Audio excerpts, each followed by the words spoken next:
Hello. Everyone. I'm running the Awesome. stream today. Ryan is sick. And so I'm technically, well, a lot of us are sick on the stream today, including myself, still have COVID. Ryan's in worse condition, so I am here. What is that noise? Possibly a leaf blower. Definitely a leaf blower. It's my neighbor. Nice. Okay. Awesome. Sorry. Well, we have Amanda and Jeremy here today going to talk to us about some intro to tabletop exercises, and I'll be hanging out in the background and typing in chat. So, would you like me to share your screen now? Sure. Go for it. Cool. Unless you want to introduce yourselves, that we could do that too. Yeah, I guess we could do that. I am also sick and on a bunch of medicine. So if I sound weird, let's blame it on that. So hello, my name is Amanda Berlin. I am the lead incident detection engineer at Blue Mirror and also co-author of a great tabletop and playbook course through Antisyphon, amongst other things. But yeah, here today to talk to you about an intro to that stuff. Yeah, Jeremy's turn. So my name is Jeremy Mio. I lead local government cybersecurity and operations, as well as help out in training exercises with Amanda. I am not sick yet that I know of, but I never know. I might be able to catch it through the cybers here. So looking forward to the stream today. Sweet. Awesome. All right. Well, I'll share your screen and go away so you can take it away. Sweet. Well, you're going to Vegas this weekend, so maybe you'll get sick there. One can only hope. All right. All right. Yeah, so welcome everybody. I hope I can't really tell who's watching, so hopefully there's people watching. Hello. So yeah, let's go ahead and get started. This is our non-denominational winter holiday version. I don't know if anybody's watched our other one before or other couple that we've had, but they've kind of been themed. So last time we had a St. Patrick's Day, and then this time we have non-denominational winter holiday. I'm wearing my Merry Krampus t-shirt. So yeah, so let's go ahead and get started.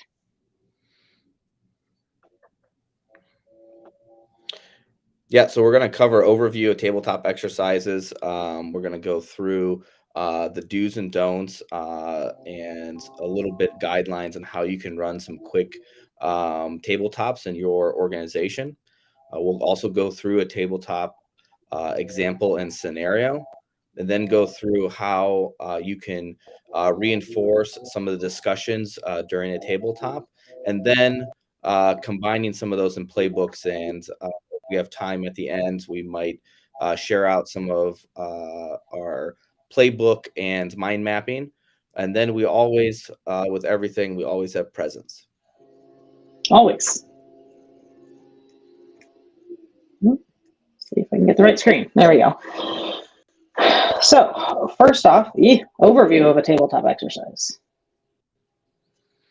Right. In any tabletop exercise, we always want to have, or overall, the entire concept of a tabletop exercise, you always want to have goals and objectives. So any tabletop exercise scenario, you want to have a very focused goal or objective. A lot of scenarios can go into a bunch of different directions, but you want to have some focuses, and you can use some of the compliance or security control frameworks to help focus those objectives and goals in any gaps that you are aware of in your environment, or ones maybe just going through some that you're not sure of, and then you can help identify some of those gaps in your security control framework.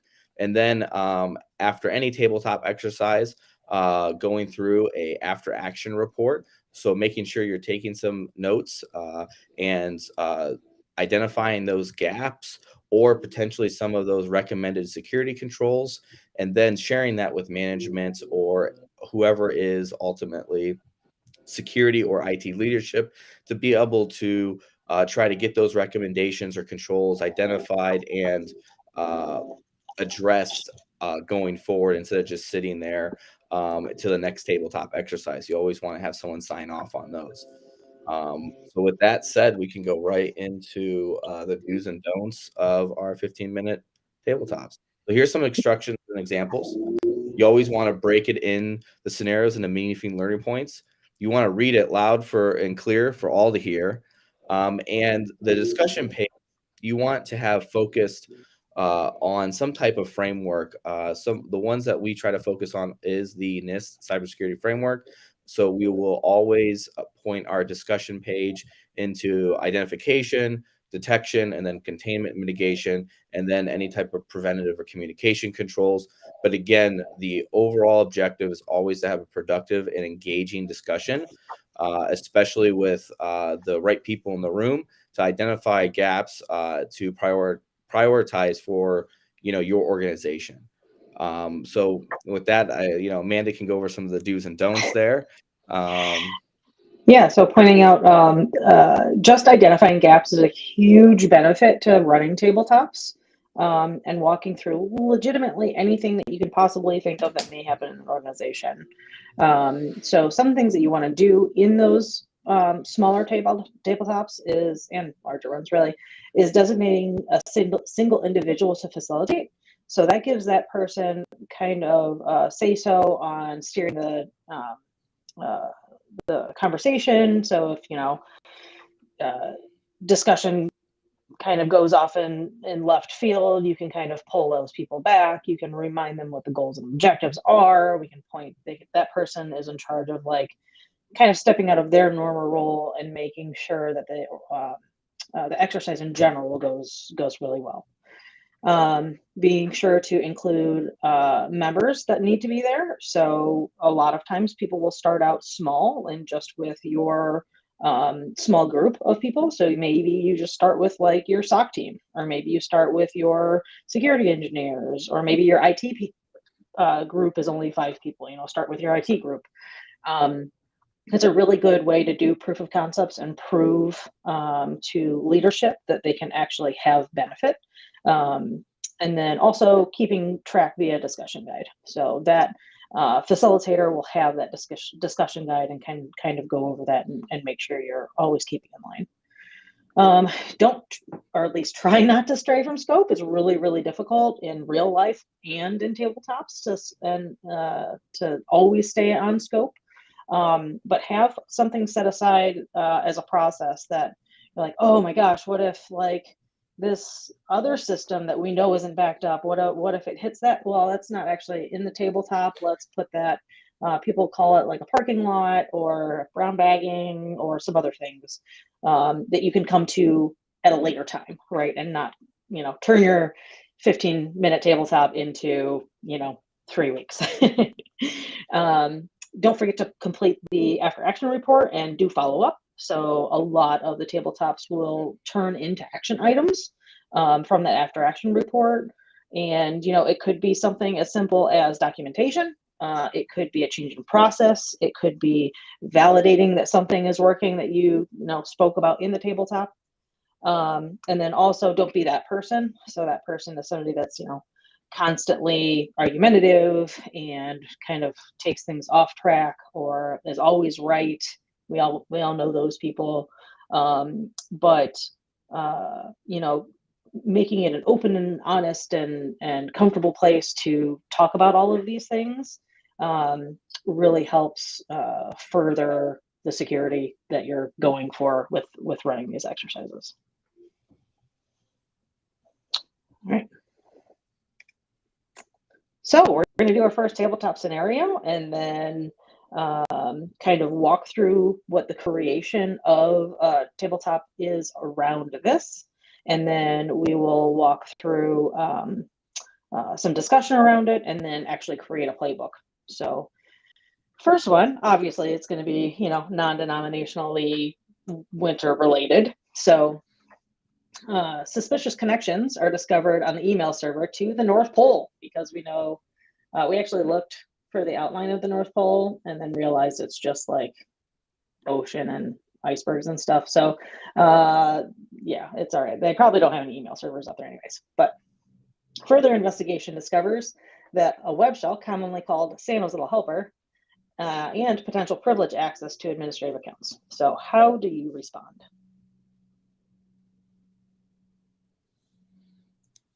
Are you asking me, Amanda? I am. How do you Oh respond? my God. Well, I mean, how do you even know, you know, hopefully we have, all of our documentation right. So, Are we going to go you to the next know, one and ask some questions, or I think I need a discussion page. do you need a discussion page? All right, here we go. Oh, right. Here's an example discussion page. These are great types of questions to have during a tabletop scenario. So when you build out this type of thing, so you build out a scenario and you bring it to your group of people, you also want to have something like this. So that way, if there's a bunch of awkward silence, these are the kind of things that you can touch on. You don't always have to go forward and go do, and like go down a list and ask all of these questions. But if nobody's talking and nobody has any ideas, this is a great idea to start discussions around the different things that you want to try and accomplish. Right. So when you're looking through these, some things to focus on is it says potentially privileged access, right? Do you have your privileged access documented? Do you even know what that is? Is there, just some type of list out there of all privileged accounts? Do you have direct auditing on those? How do you go about restricting those? Do you even know what those privileged accounts are used for? So if you do have to restrict them, are you going to impact business operations? And the rabbit hole can continue on the other side of things. How do you understand the root cause of the vulnerability that was exploited to address the initial compromise and foothold, as you're trying to limit any type of impact or potential lateral movement.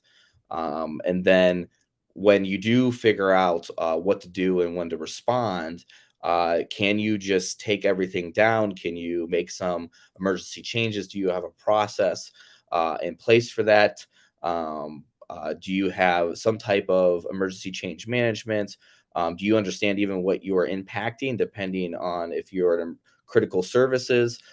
There could be a lot of either financial impact for some type of private entity, or on the public sector side, life and safety system as well. So again, and if you have to, decommission, email or restrict email, right? There's a lot of pieces and parts in that.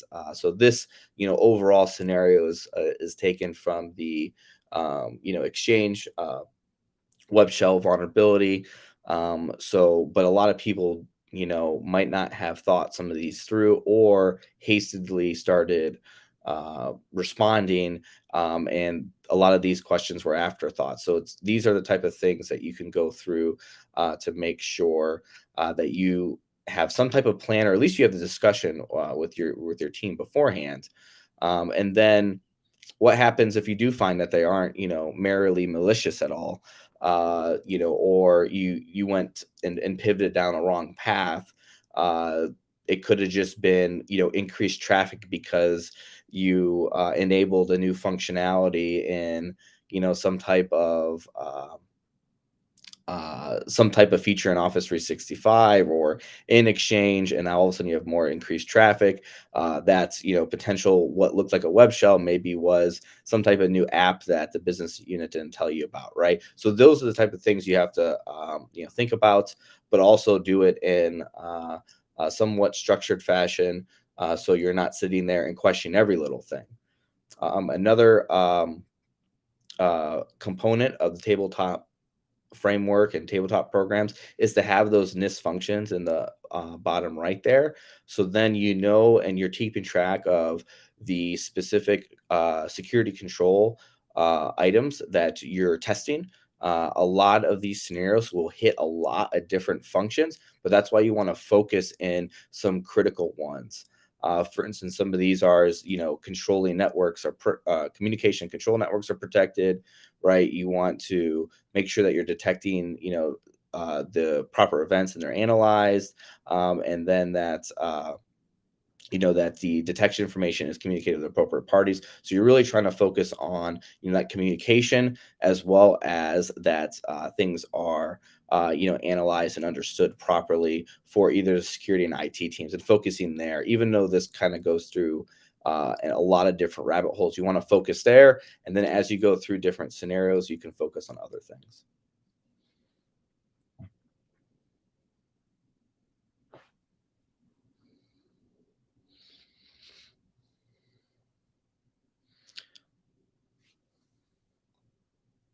So how are playbooks, Amanda? I think I don't hear you right now.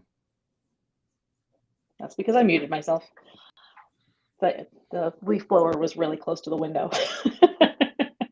Gotta watch out those leaf blowers. Yeah, right. I don't think we have a playbook on leaf blowers, but maybe.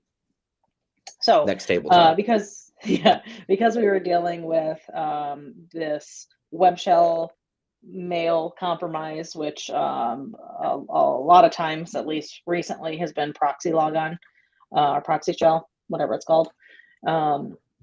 This is kind of a shorter example of that. So there's a couple different types of playbooks that you can create. You can create incident response playbooks, and that is kind of this one. There's also detection playbooks that we run through in the class. But this is just a quick incident response one that points to other related things. So in this example, a suspected web shell interaction has been observed on this PC. Interaction went to this URL location. So review the location of the file and the request that it was made to. Different questions that you can ask, right? So first off, does the suspicious request made to exist on the server? So does this get this file.sh? Is that on that server anywhere at all? That's a first good question that you can ask yourself. Other good questions: is that connection still open?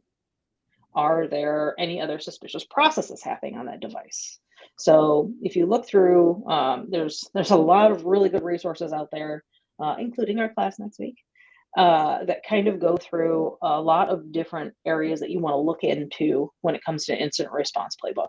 So parent process, regular like just the process name, that's a key one, right? So a lot of times you can do detection and use those for your incident response efforts, and those can be included in these kind of playbooks. So this application that we use is called Xmind. I think it's great. I've had good and bad reactions on my MacBook. But for some reason it works great now. So you can kind of just do like little mind maps, which is fantastic when you want to use that for playbooks. So say that, does that file exist on the server? Yes, it totally exists. Is it part of an approved application or business process? You can look through your logs and know, if you're logging, if that process has been around for a while. Google it. Is it associated with anything? Does the hash come up as anything in VirusTotal or another, a myriad of other tools that are out there? You can kind of dig into that file and that hash and that process name first to see if that's something that's been happening for a while. And a lot of times, like an EDR will update, or IPS signatures will update, or something like IP address ends up on a threat list or falls off, something that changes that makes you kind of question an alert that comes in.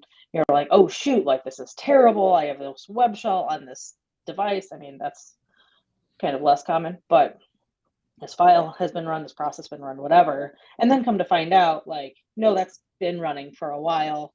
You don't really have to worry about that because that's, tied to this other weird process or application that we actually pay for.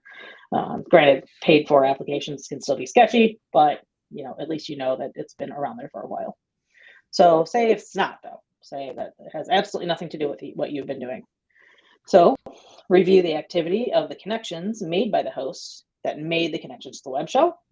Review server-side logs, looking into that process activity and file write events. And then can you identify the source of that web shell creation? So a lot of times, again, depending on your logging, people will not be able to find exactly where a connection came from.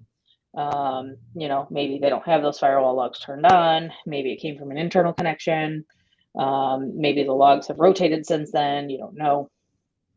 But if you're able to find those, you can do something with that external connection. Is it from a known vendor? Is it internal? If it's internal and it looks like it, may have come from some other sketchy process, maybe that's at a point that you want to look into. Cold medicine brain, lateral movement. So if you can't identify the source, what do you do then? Maybe you go to another playbook. Maybe you go to that playbook that shows you how to run a network tap to look for more information, or maybe you have to go to another playbook or not necessarily a playbook, but like a run book that shows you how to walk through and look at your firewall logs, because you can only do it on the firewall. You're not shipping them anywhere else. So you can use this kind of playbook structure to not only tell you repeatability of what to do when these kind of things happen. You can plan these out ahead of time and then iterate on these when you are doing a tabletop. Things come up all the time. You're like, oh, well, we now pay for this piece of software. You can add that in. You can have another point where you link to that playbook or that book or whatever. So this is just an example of something that can kind of branch out, a bunch of different ways. Like if you did identify it, is there a vulnerable application, right? Maybe you're going to end up moving to a lateral movement playbook. There's a lot of ways that you can go with creating these playbooks with an application just as simple as this. And this is, very specific to a web shell, but you can do these as well for general, we got, maybe it wasn't web shell or you're not that, structured in your playbook, framework program, but it's just a general security incident, or it's a EDR, alert, or, obviously ransomware playbook, business email compromise playbook, more generalized things that may happen in your organization. Whatever your organization is most worried about, you might be able to start mind mapping a playbook around that. So just think about what are those things that you're dealing with day to day in an organization, like account takeover or phishing, things like that. Start brainstorming, start mapping out what you can do, and these become organic over time, and then you can start to hone in and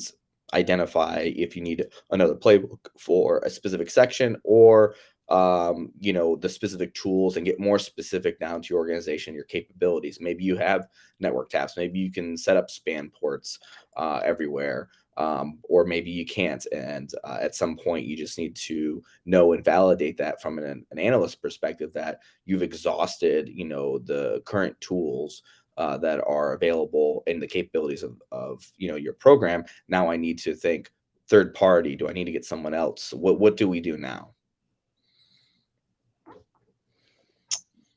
All right. Let me think. So I don't have the generic one that you had yesterday. Do you have it on your computer you want to share? I do have it, and I can definitely get that up. We can go through that in a few minutes. So we have 5 more minutes. 5 more minutes. So many minutes. It went really fast.